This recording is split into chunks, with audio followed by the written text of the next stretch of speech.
Nous perdons beaucoup en négligeant le privilège de nous unir à d'autres chrétiens en vue de nous encourager mutuellement au service du Seigneur.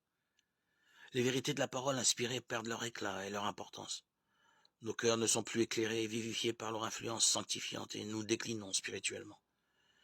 Dans nos rapports entre chrétiens, nous perdons beaucoup par le manque de sympathie les uns envers les autres. Celui qui se renferme en lui-même n'occupe pas la place que le Seigneur lui avait assignée. Le fait de cultiver notre faculté de vivre en société nous porte à sympathiser avec autrui et contribue à notre développement en vue du service de Dieu. Si les chrétiens voulaient se réunir pour se parler mutuellement de l'amour de Dieu et des précieuses vérités de la rédemption, ils trouveraient force et rafraîchissement. Chaque jour, il nous est possible d'avoir une connaissance plus profonde de notre Père céleste. Nous pouvons faire journellement de nouvelles expériences de sa grâce. Celles-ci feront naître en nous le besoin irrésistible de parler de son amour. Et ces récits même réchaufferont et stimuleront nos cœurs.